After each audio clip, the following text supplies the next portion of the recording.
And evidence shows that 20 miles per hour is safe for all road users, young, old, pedestrians, motorists. I recognise that like most successful laws, it needs to be self-enforcing. It needs the consent of the citizens.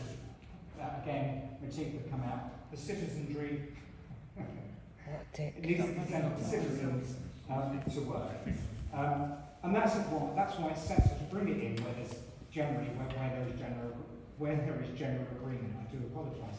I know Councillor Garrett's said he's prepared to accept our amendments. I think that's a great thing, and thank you. I will just highlight the three minor amendments we made were to remove the parking comment, because it's not about parking, it's about 20 miles per hour. To include ward councillors in consultation, which makes sense, and I've increased the number of people that we invite to this proposed summit. That's really all I've got to say. I move my amendment, and my colleagues have got some great comments to add. Councillor McCoy, there's a secondary amendment. Will you speak now or reserve your right to speak later in the debate? Thank you, Mr. Mayor. Thank you. So, when my youngest son was in his first year of secondary school, he was in a traffic accident. It was at the top of our street, heading to cross Stafford Road to catch his bus to school. And Stafford Road is the main road through Wallington that I'm sure Councillor Garrett will know well because you live in the area. My son saw his bus arrive at the bus stop, and afraid he would miss it, he ran straight across the road rather than using the pedestrian crossing nearby. I found out by getting a text from his brother telling me he had been run over by a car, and I remember my heart just dropped to the floor. I panicked, imagining the worst.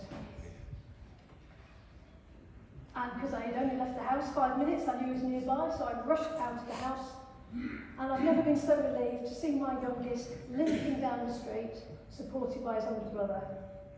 Thankfully, the car had only run over his foot. Checks at the hospital showed only soft tissue damage, no broken bones or any lasting effects. But this occurred on a busy main road with a speed limit of 30 miles an hour.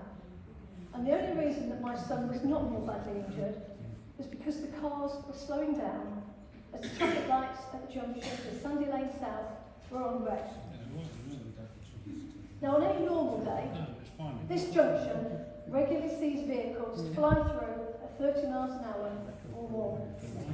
Many race to beat the amber light, oblivious to the fact that this is also a main crossing point for young children making their way to the nearby primary school. Had those lights on that junction not been on red the day that my son ran across the road, then his injuries could have been much worse. He would have suffered broken limbs, had life-changing injuries, or lost his life, which doesn't really better. Yes, he should not have run across the road. And I told him that enough times. But he was 11. And I witnessed only last week a child of a similar age suddenly dash across that very same road just to get to the shop. Children are impulsive, they have lapses of judgment, and the younger they are, the less able they are to judge the danger. Adults, however, are supposed to exercise judgment and behave appropriately. And sadly, you only have to stand at the Stafford Road junction with Sandy Lane South, and you all know how reckless many motorists are.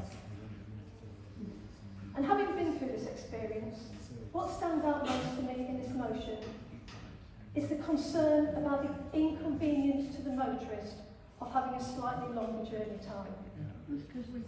I'd ask the question, what a knob. How much extra journey time negates a child's life? Fucking idiot. 5 minutes? 15 minutes? Half an hour? Would having to leave the house 10 minutes earlier be as inconvenient as having to care for a child permanently disabled by a car that hit them at 30 miles an hour? Could you still justify saving those precious few minutes at the funeral of the person you hit with your car? At 20 miles an hour, an impact with a car is known to be far less fatal, likely to be fatal than one at 30 miles an hour. Now, I'm not calling for a 30 mile an hour blanket zone across the borough. Like the proposal, the way we do things, which is to look at each case individually and respond to residents. But I'm calling out the inclusion in the motion of increased travel times and inconvenience for the motorist as a rather weak and inhumane excuse for arguing against it. And That's why we ask you to support our And amendment. inclusion. Exactly. Thank you, Councillor. We will now move on to the debate, and we have a number of speakers. So, Councillor Walmer for 2 minutes, please.